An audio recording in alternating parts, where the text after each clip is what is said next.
ನಮಸ್ಕಾರ ಸ್ನೇಹಿತರೆ. ಜೀವನದಲ್ಲಿ ಯಾವುದನ್ನು ಸ್ವೀಕರಿಸಬೇಕು, ಯಾವುದನ್ನು ನಿರಾಕರಿಸಬೇಕು ಎಂಬ ಜ್ಞಾನವೇ ಬದುಕನ್ನು ಅರಿಯುವ ಮೊದಲನೇ ಹೆಜ್ಜೆ. ಕೆಲವು ನೋವುಗಳು ನಮ್ಮನ್ನು ಪಂಜರದ ಪಕ್ಷಿಯಂತೆ ಮಾಡುತ್ತದೆ. ಯಾರಿಗೂ ಏನನ್ನು ಹೇಳುವುದಕ್ಕೂ ಆಗುವುದಿಲ್ಲ, ಹಾಗೂ ನೆಮ್ಮದಿಯಾಗಿ ಬದುಕುವುದಕ್ಕೂ ಆಗುವುದಿಲ್ಲ. ಹೊಗಳದಿದ್ದರೆ ಬೇಡ, ತೆಗಳದೇ ಇದ್ದರೆ ಸಾಕು. ಸಾಧಿಸದಿದ್ದರೂ ಪರವಾಗಿಲ್ಲ, ಬಾಧಿಸದಿದ್ದರೆ ಸಾಕು. ಪರರ ಸರಿ ತಪ್ಪು ಬೇಡ, ನಿಮ್ಮ ಆತ್ಮಕ್ಕೆ ನೀವೇ ಸರಿ ಎನಿಸಿದರೆ ಅಷ್ಟೇ ಸಾಕು. ಎದುರಾಳಿಯನ್ನು ಮಾತಿನಲ್ಲಿ ಬಾಯಿ ಮೇಲು ಮಾಡಿ ಗೆಲ್ಲುವುದಕ್ಕಿಂತ ಮೌನದಲ್ಲಿ ಸುಮ್ಮನಿದ್ದು ಗೆಲ್ಲುವುದೇ ಉತ್ತಮ. ಕೆಲವೊಮ್ಮೆ ನಿಮ್ಮನ್ನು ನೀವು ಅತ್ಯುತ್ತಮ ಎಂದು ಸಾಬೀತುಪಡಿಸುವುದು ನಿಜವಾಗಿಯೂ ನಿಮ್ಮನ್ನು ನೀವೇ ಅವಮಾನ ಮಾಡಿಕೊಂಡಂತೆ. ಎಲ್ಲೆಡೆ ನಿಮ್ಮನ್ನು ಸಾಬೀತುಪಡಿಸುವ ಅವಶ್ಯಕತೆ ಇಲ್ಲ. ಮನುಷ್ಯನ ಬದುಕಿಗೆ, ಮನುಷ್ಯನ ಬುದ್ಧಿಗೆ ನಿಲುಕದು ವಿಧಿ. ಕೈ ಮೀರಿದ ಕೃತ್ಯಕ್ಕೆ ಹಣೆ ಬರಹ ಎನ್ನುತ್ತೇವೆ.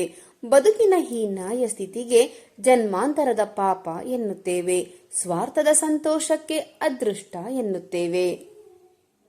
ಸಂತೃಪ್ತಿಯ ಬದುಕಿಗೆ ಪುಣ್ಯ ಎನ್ನುತ್ತೇವೆ. ನಿರಾಸೆಯ ಜೀವನಕ್ಕೆ ನರಕ ಎನ್ನುತ್ತೇವೆ. ಸಿರಿ ಸಂಪತ್ತಿನ ಬಾಳಿಗೆ ಸ್ವರ್ಗ ಎಂದು ಕರೆಯುತ್ತೇವೆ.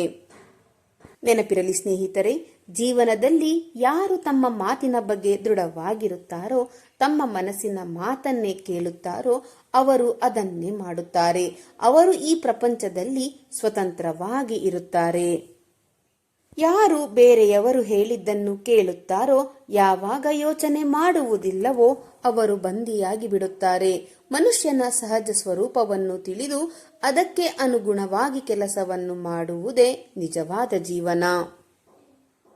ನಮ್ಮ ಜೀವನದಲ್ಲಿ ನಮಗೆ ನಾವೇ ಮಾಡಿಕೊಳ್ಳುವ ದೊಡ್ಡ ಮೋಸ ಏನು ಎಂದರೆ, ನಮ್ಮ ಭಾವನೆಗಳಿಗೆ ಯಾರು ಸ್ಪಂದಿಸುವುದಿಲ್ಲವೋ ಅಂತಹ ವ್ಯಕ್ತಿಗಳಿಗೆ ನಮ್ಮ ಅಮೂಲ್ಯವಾದ ಪ್ರೀತಿ, ಕಾಳಜಿ, ಕಣ್ಣೀರು ಹಾಗೂ ಮುಖ್ಯವಾಗಿ ನಮ್ಮ ಸಮಯವನ್ನು ಮೀಸಲಾಗಿ ಇಡುವುದು. ಸುಳ್ಳು ಹೇಳುವುದರಿಂದ ಯಾರಾದರೂ ಪ್ರಾಣ ಉಳಿಯುವಂತಿದ್ದರೆ ಅದು ಪಾಪವಾಗುವುದಿಲ್ಲ. ಕೆಟ್ಟವರು ಕೆಟ್ಟದ್ದು ಮಾಡುವುದಕ್ಕೆ ಶುರು ಮಾಡಿದರೆ ಕೆಟ್ಟದಾಗಬಹುದು. ಅದೇ ಒಳ್ಳೆಯವರು ಕೆಟ್ಟದ್ದನ್ನು ಮಾಡುವುದಕ್ಕೆ ಶುರು ಮಾಡಿದರೆ ಅದು ಭಯಾನಕವಾಗಿರುತ್ತದೆ. ನಿಮ್ಮ ಕೋಪವನ್ನು ನಿಯಂತ್ರಣದಲ್ಲಿ ಇಡಬೇಕು. ಇಲ್ಲವಾದಲ್ಲಿ ನಮ್ಮ ಜೀವನ ಸರ್ವನಾಶವಾಗುವುದು ಖಂಡಿತ. ಪರಿಸ್ಥಿತಿ ಯಾವುದೇ ಇರಲಿ, ಆದರೆ ತಾಳ್ಮೆ ಕಳೆದುಕೊಳ್ಳಬಾರದು. ಎಲ್ಲವನ್ನು ಶಾಂತಿಯಿಂದ ನಿಭಾಯಿಸಬೇಕು. ಕೋಪದ ಕೈಗೆ ಬುದ್ಧಿ ಕೊಟ್ಟರೆ ಕೆಡುವುದು ನೀವೇ. ಮುಂದೊಂದು ದಿನ ಕೋಪವೇ ನಿಮ್ಮ ಸೋಲಿಗೆ ಮೂಲ ಕಾರಣವಾಗಬಹುದು. ಆದ್ದರಿಂದ ಸ್ನೇಹಿತರೆ, ಶಾಂತಿಯನ್ನು ಕಾಪಾಡುವುದು ತುಂಬಾನೇ ಮುಖ್ಯವಾಗುತ್ತದೆ. ತ್ಯಾಗದ ಮಹತ್ವ ತಿಳಿದುಕೊಳ್ಳಿ. ನೀವೇನಾದರೂ ಜೀವನದಲ್ಲಿ ಯಶಸ್ಸು ಪಡೆಯಬೇಕೆಂದರೆ ಅನೇಕ ತ್ಯಾಗಗಳನ್ನು ಮಾಡಲೇಬೇಕಾಗುತ್ತದೆ. ತ್ಯಾಗದ ಹೊರತಾಗಿ ಅಭಿವೃದ್ಧಿ ಸಾಧ್ಯವೇ ಇಲ್ಲ. ನೀವು ಆರಾಮವಾಗಿ ಜೀವನ ನಡೆಸುತ್ತಾ ಸುರಕ್ಷಿತವಾಗಿದ್ದರೆ ಜೀವನದಲ್ಲಿ ನೀವು ಮುಂದೆ ಬರುವುದು ತುಂಬಾನೇ ಕಷ್ಟ. ಯಶಸ್ಸು ಸುಖ ಸುಮ್ಮನೆ ಒಲೆಯುವುದಿಲ್ಲ ಸ್ನೇಹಿತರೆ. ಪ್ರಾಮಾಣಿಕತೆ ಮತ್ತು ಮಾನವೀಯತೆಯನ್ನು ಅಳವಡಿಸಿಕೊಳ್ಳಬೇಕು. ಪ್ರಾಮಾಣಿಕತೆಗೆ ಎಂದಿಗೂ ಸೋಲಿಲ್ಲ. ಎಂತಹದ್ದೇ ಕಷ್ಟ ಎದುರಾದರೂ ಪ್ರಾಮಾಣಿಕವಾಗಿ ನಡೆದುಕೊಳ್ಳಬೇಡಿ. ಇದರ ಜೊತೆಗೆ ಜೀವನದಲ್ಲಿ ಮಾನವೀಯ ಗುಣಗಳನ್ನು ಬೆಳೆಸಿಕೊಳ್ಳಿ. ಶ್ರದ್ಧೆಯಿಂದ ಕೆಲಸ ಮಾಡಿ, ಕಷ್ಟಪಟ್ಟು ಕೆಲಸ ಮಾಡಿ, ಆದರೆ ಫಲಿತಾಂಶದ ನಿರೀಕ್ಷೆಯನ್ನು ಎಂದಿಗೂ ಇಟ್ಟುಕೊಳ್ಳಬೇಡಿ. ಫಲಿತಾಂಶದ ಬಗ್ಗೆ ನೀವು ನಿರೀಕ್ಷೆ ಇಟ್ಟುಕೊಂಡರೆ ಬೇಸರ ಪಟ್ಟುಕೊಳ್ಳುವುದು ಖಂಡಿತ. ಆದ್ದರಿಂದ ಶ್ರದ್ಧೆಯಿಂದ ಕೆಲಸ ಮಾಡಿ, ಫಲಾಫಲಗಳನ್ನು ದೇವರಿಗೆ ಬಿಡಿ.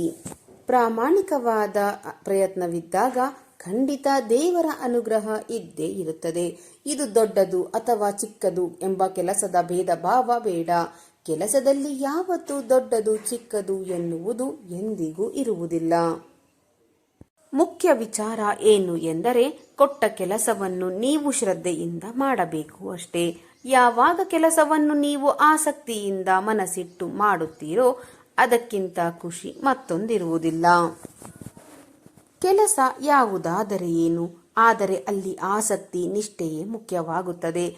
ಆಗುವುದೆಲ್ಲ ಒಳ್ಳೆಯದಕ್ಕೆ. ಜೀವನದಲ್ಲಿ ಏನೇ ಆದರೂ ನಾವು ಕುಗ್ಗಬಾರದು, ಏಕೆಂದರೆ ಒಳ್ಳೆಯದಕ್ಕೆ ಆಗುತ್ತದೆ ಎಂಬ ನಂಬಿಕೆ ಇರಬೇಕು. ಶ್ರೀಕೃಷ್ಣ ಹೇಳುತ್ತಾನೆ, ಏನೇ ಆದರೂ ಅದರ ಹಿಂದೆ ಒಂದು ಕಾರಣ ಇದ್ದೇ ಇರುತ್ತದೆ. ದೇವರ ಒಂದು ಪರಮೋಚ್ಚ ಶಕ್ತಿ, ನಾವೆಲ್ಲರೂ ಅವನ ಮಕ್ಕಳು. ಕೆಲವೊಂದು ಬಾರಿ ನಮ್ಮ ನಿಯಂತ್ರಣಕ್ಕೆ ಸಿಗದೆ ಎಲ್ಲವೂ ನಡೆದೇ ಹೋಗುತ್ತದೆ. ಆದರೆ ಅದಕ್ಕಾಗಿ ದುಃಖಿಸದೆ ಆ ಪರಿಸ್ಥಿತಿಯನ್ನು ಸ್ವೀಕರಿಸಿ ಮುಂದೆ ನಡೆಯಬೇಕು. ಭವಿಷ್ಯದ ಚಿಂತೆ ಬೇಡ, ಚಿಕ್ಕ ಕ್ಷಣವನ್ನು ಅರ್ಥಪೂರ್ಣವಾಗಿ ಕಳೆಯಬೇಕು. ನಾಳೆ ಏನಾಗುತ್ತದೆಯೋ ಗೊತ್ತಿಲ್ಲ, ಯಾವುದು ಕೂಡ ನಮ್ಮ ನಿಯಂತ್ರಣದಲ್ಲಿ ಇಲ್ಲ. ಕಾಲ ಯಾರ ಸ್ವತ್ತೂ ಅಲ್ಲ. ನೊಂದವರಿಗೂ ನೋಯಿಸಿದವರಿಗೂ ಒಂದಲ್ಲ ಒಂದು ದಿನ ಮಾಡಿದ ಕರ್ಮಕ್ಕೆ ತಕ್ಕ ಫಲ ಕಾದಿರುತ್ತದೆ. ದುಃಖವು ನಮ್ಮನ್ನು ಹಿಂತಿರುಗಿ ನೋಡುವಂತೆ ಮಾಡುತ್ತದೆ, ಆತಂಕವು ಸುತ್ತಲೂ ನೋಡುವಂತೆ ಮಾಡುತ್ತದೆ. ಆದರೆ ಭರವಸೆ ಮಾತ್ರ ಯಾವಾಗಲೂ ಮುಂದೆ ನೋಡುತ್ತದೆ.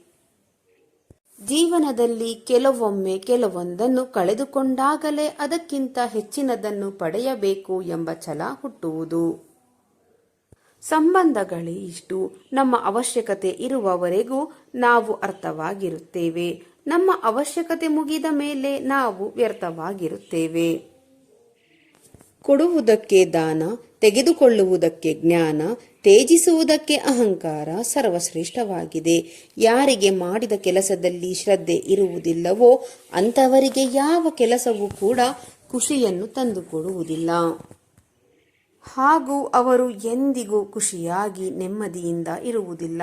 ತಮ್ಮವರನ್ನು ನೆಮ್ಮದಿಯಾಗಿ ಇರಲು ಕೂಡ ಬಿಡುವುದಿಲ್ಲ. ಸುಳ್ಳು ಹೇಳುವವರಿಗೆ, ಮೋಸ ಮಾಡುವವರಿಗೆ, ನಂಬಿಕೆ ದ್ರೋಹ ಮಾಡುವವರಿಗೆ ಜನರು ಬೇಗ ಕರಗಿ ಹೋಗುತ್ತಾರೆ. ಅದೇ ಇದ್ದದ್ದನ್ನು ಇದ್ದ ಹಾಗೆ ಸತ್ಯವನ್ನು ನುಡಿದರೆ ನಿಷ್ಠೂರವಾಗಿ ನೋಡುತ್ತಾರೆ. ನಿಮ್ಮಿಂದ ಕೈ ತಪ್ಪಿ ಹೋದವುಗಳ ಬಗ್ಗೆ ಹೆಚ್ಚು ತಲೆಕೆಡಿಸಿಕೊಳ್ಳಬೇಡಿ. ಕಾರಣ ಇಷ್ಟೇ, ತಲೆಕೆಡಿಸಿಕೊಂಡರೂ ಅದು ಏನು ನಿಮಗೆ ವಾಪಸ್ಸು ಬರುವುದಿಲ್ಲ. ಈಗ ಉಳಿದಿರುವುದರ ಬಗ್ಗೆ ಮಾತ್ರ ನೆಮ್ಮದಿಯಾಗಿರಿ. ಮುಂದೆ ಬರಲಿರುವುದರ ಬಗ್ಗೆ ಆಶಾವಾದಿಯಾಗಿರಿ. ಅವಕಾಶ ಸಿಕ್ಕಿದೆ ಎಂದು ಯಾರಿಗೂ ಅವಮಾನ ಮಾಡಬೇಡಿ. ಸಮಯ ಯಾವಾಗಲೂ ಒಂದೇ ರೀತಿ ಇರುವುದಿಲ್ಲ. ಸಮಯವು ಎಲ್ಲರಿಗೂ ಅವಕಾಶ ಮಾಡಿಕೊಡುತ್ತದೆ. ಕೆಳಗೆ ಬಿದ್ದವನು ಮೇಲೆ ಏಳಲೇಬೇಕು. ಕತ್ತಲನ್ನು ದೂಷಿಸಿ ಪ್ರಯೋಜನವಿಲ್ಲ. ದೀಪ ಹೊತ್ತಿಸಿದರೆ ಕತ್ತಲು ತಾನಾಗಿಯೇ ಹೋಗುತ್ತದೆ. ಈ ಬದುಕೇ ಒಂದು ಹೋರಾಟ. ಈ ಹೋರಾಟದಲ್ಲಿ ನಾವು ಮಾಡುವ ಕಾರ್ಯವನ್ನು ಪ್ರಾಮಾಣಿಕವಾಗಿ ಮಾಡಬೇಕು. ಜೀವನದಲ್ಲಿ ಬರುವುದೆಲ್ಲವೂ ಒಳ್ಳೆಯದಕ್ಕೆ ಎಂದು ಸ್ವೀಕರಿಸುವ ಗುಣ ಇದ್ದರೆ ಫಲ ಸಿಕ್ಕೇ ಸಿಗುತ್ತದೆ. ಸೊಕ್ಕಿದವನು ಸೊರಗಲೇಬೇಕು, ಬೀಗಿದವನು ಬಾಗಲೇಬೇಕು, ಉರಿದವನು ಬೂದಿಯಾಗಲೇಬೇಕು. ಇದೇ ಜೀವನ. ಕೆಲವು ಸತ್ಯಗಳು ಗೊತ್ತಿದ್ದರೂ ಸಹ ಗೊತ್ತಿಲ್ಲದಂತೆ ಇರುವಂತೆ ಇರಬೇಕು. ಇದರಿಂದ ಸಂಬಂಧಗಳು ಬಹಳ ದಿನ ಉಳಿಯುತ್ತದೆ. ಜೀವನದಲ್ಲಿ ಯಶಸ್ಸಿನ ಬಗ್ಗೆ ಯಾವತ್ತೂ ಕನಸು ಕಾಣುತ್ತಾ ಕೂರಬೇಡಿ. ಬದಲಿಗೆ ಅದಕ್ಕೆ ನಿರಂತರವಾದ ಕೆಲಸ ಮಾಡುತ್ತಲೇ ಇರಿ. ಯಶಸ್ಸು ಖಂಡಿತವಾಗಿಯೂ ನಿಮ್ಮದಾಗುತ್ತದೆ. ಜೀವನದಲ್ಲಿ ನೀವು ಎಂದೋ ಯಾರಿಗೋ ಮಾಡಿದ ಉಪಕಾರ ಎಂದಿಗೂ ವ್ಯರ್ಥವಾಗುವುದಿಲ್ಲ. ನಿಮಗೆ ಯಾವುದೇ ರೀತಿಯಲ್ಲಾದರೂ ಪ್ರತ್ಯುಪಕಾರವಾಗಿ ಸಿಕ್ಕೇ ಸಿಗುತ್ತದೆ. ಸಮಯ ಮತ್ತು ನಿರ್ಧಾರ ಎಷ್ಟು ಮುಖ್ಯವೆಂದರೆ, ಸರಿಯಾದ ಸಮಯಕ್ಕೆ ಸರಿಯಾದ ನಿರ್ಧಾರ ತೆಗೆದುಕೊಳ್ಳದಿದ್ದರೆ ಎರಡೂ ವ್ಯರ್ಥ. ಸುವಿಚಾರ ಶ್ರೇಷ್ಠ ಸಂಸ್ಕಾರಕ್ಕೆ ಕಾರಣವಾಗುತ್ತದೆ. ಸ್ನೇಹಿತರೆ, ಇಂದಿನ ದಿನವನ್ನು ನೆನ್ನೆಯ ಚಿಂತೆಯಲ್ಲಿ ಹಾಳು ಮಾಡದೆ ಮನಸ್ಸಿಟ್ಟು ಕೆಲಸ ಮಾಡಿದರೆ ಅಸಾಧ್ಯವಾದುದನ್ನು ಸಹ ಸಾಧ್ಯವಾಗಿಸಬಹುದು. ಜೀವನ ಗೋಣಿಚೀಲವಿದ್ದಂತೆ. ಚೆಂದವಿದ್ದಾಗ ಎಲ್ಲರೂ ತುಂಬುವರು, ಕಟ್ಟಿಟ್ಟು ಅಟ್ಟಕ್ಕೂ ಏರಿಸುವರು. ಅಲ್ಲಲ್ಲಿ ಹರಿದಾಗ ಕಾಲಡಿಗೆ ಹಾಕಿ ತುಳಿಯುವರು. ಕೋಪ ಬರುವುದು ತಪ್ಪಲ್ಲ, ಆದರೆ ಅದು ದೀರ್ಘಕಾಲದವರೆಗೆ ಉಳಿಯಬಾರದು. ಬೆಂಕಿಯಿಂದ ಮೈ ಕಾಯಿಸಿಕೊಳ್ಳಬೇಕೇ ಹೊರತು ಅದರಲ್ಲೇ ಧುಮುಕಿ ಬಿಡುವುದು ಅಲ್ಲ. ಎಲ್ಲಿಯವರೆಗೆ ನಿಮ್ಮ ವಿಚಾರಗಳಿಗೆ ನೀವು ಬದ್ಧರಾಗಿರುತ್ತೀರೋ, ಪ್ರಾಮಾಣಿಕರಾಗಿರುತ್ತೀರೋ, ಅಲ್ಲಿಯವರೆಗೆ ನೀವು ಸೋಲುವುದಿಲ್ಲ. ನಿಮ್ಮ ಬದುಕು ಸಮಾಜಕ್ಕೆ ಒಂದು ಸಂದೇಶ. ಅದು ಸ್ಫೂರ್ತಿದಾಯಕವಾಗಿರುವಂತೆ ನೋಡಿಕೊಳ್ಳುವುದು ನಮ್ಮ ಜವಾಬ್ದಾರಿ. ನಮಗೆ ಸಿಗುವ ಸಂತೋಷ ಮತ್ತು ಗೌರವ ಬೇರೆ ಎಲ್ಲೂ ಇಲ್ಲ. ನಾವು ಮಾಡುವ ಒಳ್ಳೆಯ ಕೆಲಸಗಳಲ್ಲಿ ಅಡಗಿರುತ್ತದೆ. ಯೋಚಿಸುವುದೆಲ್ಲವೂ ಸತ್ಯ ಅಲ್ಲ, ಸತ್ಯ ಯಾವತ್ತೂ ಯೋಚಿಸಿದಂತೆ ಇರುವುದಿಲ್ಲ. ಅನುಭವ ಮಾತ್ರ ಯಾವಾಗಲೂ ಸತ್ಯ. ಬದುಕೊಂದು ಸುಂದರ ಪಯಣ. ಇಲ್ಲಿ ಕಲಿಯೋ ಪಾಠಗಳಿರುತ್ತದೆ, ಪರಿಹರಿಸುವ ಸಮಸ್ಯೆಗಳಿರುತ್ತದೆ, ಎಲ್ಲದಕ್ಕಿಂತ ಹೆಚ್ಚಾಗಿ ಸಂಭ್ರಮಿಸುವ ಅನುಭವಗಳಿರುತ್ತದೆ. ಪ್ರತಿಯೊಬ್ಬರ ಬದುಕಿನ ಸಾಧನೆಯ ಕಥೆಗಳ ಹಿಂದೆ ಕಷ್ಟಗಳೇ ತುಂಬಿರುತ್ತದೆ. ಅಂದರೆ ಎಲ್ಲರ ಯಶಸ್ಸಿನ ಬೀಜವಿರುವುದು ಸೋಲಿನಲ್ಲೇ. ಪ್ರತಿ ಸೋಲಿನಲ್ಲೂ ಗೆಲುವಿನ ಪಾಠ ಕಲಿಯುವವರು ಮುಂದೊಮ್ಮೆ ಸೋಲನ್ನು ಸೋಲಿಸುವ ಶಕ್ತಿಯನ್ನು ಹೊಂದಿರುತ್ತಾರೆ. ಮನುಷ್ಯನ ಅರ್ಹತೆಯ ಅಳತೆಗೋಲು ನಡತೆಯೇ ಹೊರತು ಅವನಾಡುವ ಆದರ್ಶದ ಮಾತುಗಳಲ್ಲ. ತನ್ನ ಬಗ್ಗೆ ಹೇಳಿಕೊಳ್ಳುವ ವ್ಯಕ್ತಿ ಆದರ್ಶ ಪಾಲಕನಲ್ಲ, ಕೇವಲ ಪ್ರತಿಪಾದಕ. ಮಾತಿನಿಂದ ಮನುಷ್ಯ ದೊಡ್ಡವನಾಗುವುದೇ ಇಲ್ಲ. ಸನ್ನಡತೆಯೊಂದೇ ಯೋಗ್ಯತೆಯ ಪ್ರಮಾಣ ಪತ್ರ. ತಪ್ಪು ನಿರ್ಧಾರದಿಂದ ಆಗುವ ನಷ್ಟಕ್ಕಿಂತಲೂ ನಿರ್ಧಾರವನ್ನೇ ಕೈಗೊಳ್ಳದಿರುವುದರಿಂದ ಆಗುವ ಹಾನಿಯೇ ಹೆಚ್ಚು. ಬದುಕು ಎನ್ನುವುದು ಸಂತೋಷ, ದುಃಖ, ಕಷ್ಟ ಮತ್ತು ಸುಖಗಳ ಒಂದು ವೃತ್ತ. ಒಂದಾದ ಮೇಲೆ ಇನ್ನೊಂದು ಬಂದೇ ಬರುತ್ತದೆ. ಕಾಯುವ ತಾಳ್ಮೆ ಇರಬೇಕು ಅಷ್ಟೇ. ಮನುಷ್ಯ ದೊಡ್ಡವನಾಗುವುದು ದೊಡ್ಡ ದೊಡ್ಡ ಮಾತುಗಳಿಂದ ಅಲ್ಲ, ಸಣ್ಣ ಸಣ್ಣ ವಿಷಯಗಳನ್ನು ಅರ್ಥ ಮಾಡಿಕೊಂಡು ವ್ಯವಹರಿಸುವುದರಿಂದ. ನಾವು ಬೇರೆಯವರ ಯೋಗ್ಯತೆಯನ್ನು ಅಳೆಯುತ್ತಾ ಕುಳಿತರೆ ಅವರಲ್ಲಿರುವ ಒಳ್ಳೆಯ ಗುಣಗಳನ್ನು ಪ್ರೀತಿಸಲು ಸಮಯವೇ ಸಿಗುವುದಿಲ್ಲ. ಸ್ವಲ್ಪ ದೂರ ಹೋಗಿ ಉಸಿರನ್ನು ನಿಯಂತ್ರಿಸಿ, ಯಾಕೆಂದರೆ ಅದರ ಪರಿಣಾಮಗಳು ದೀರ್ಘಕಾಲಿಕ. ಮೌನವಾಗಿರುವುದು ಇಲ್ಲಿ ದುರ್ಬಲತೆಯಲ್ಲ, ಅದು ಆತ್ಮ ಸಂಯಮ, ಅದು ಒಳಗಿನ ಶಕ್ತಿ, ಅದು ನಿಜವಾದ ಜ್ಞಾನ. ನೆನಪಿಡಿ, ಯಾರು ತಮ್ಮ ಕೋಪವನ್ನು ಗೆಲ್ಲುತ್ತಾರೋ ಅವರು ಜೀವನವನ್ನು ಖಂಡಿತ ಗೆಲ್ಲುತ್ತಾರೆ.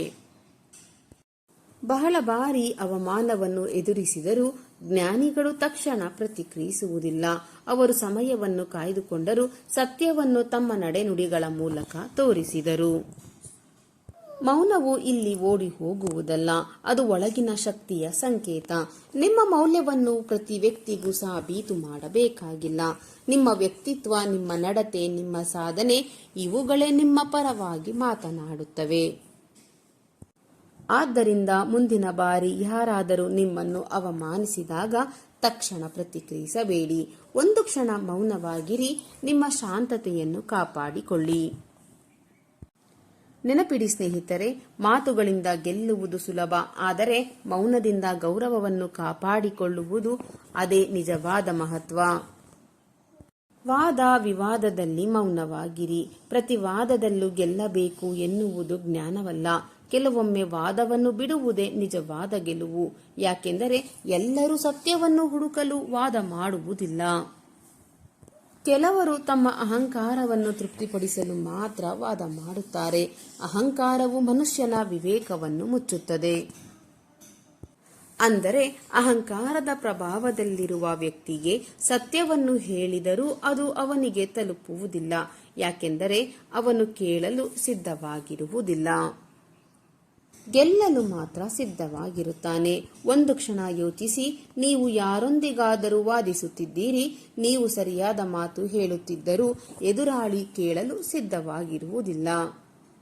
ಆ ಸಂದರ್ಭದಲ್ಲಿ ನೀವು ಮತ್ತಷ್ಟು ವಾದ ಮಾಡಿದರೆ ಅದು ಜ್ಞಾನವಲ್ಲ, ಅದು ಕೇವಲವಾಗಿರುತ್ತದೆ.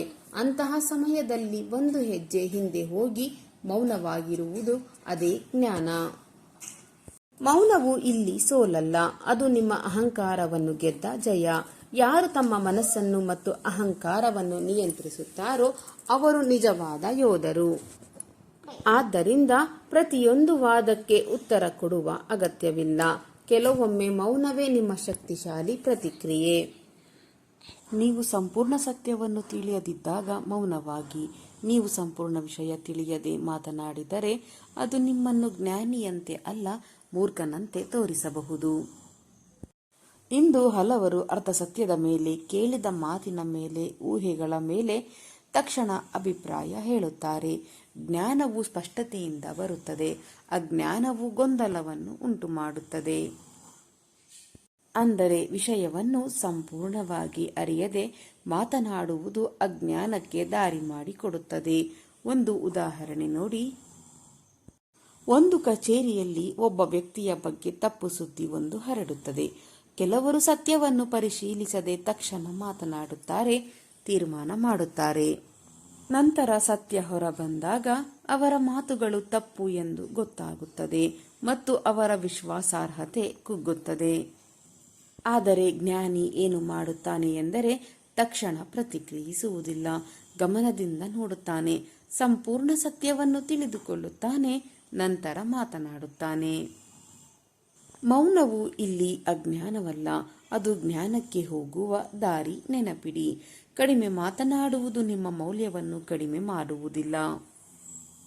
ಸರಿಯಾದ ಸಮಯದಲ್ಲಿ ಸರಿಯಾದ ವಿಷಯವನ್ನು ಮಾತನಾಡುವುದು ಅದೇ ನಿಜವಾದ ಜ್ಞಾನ.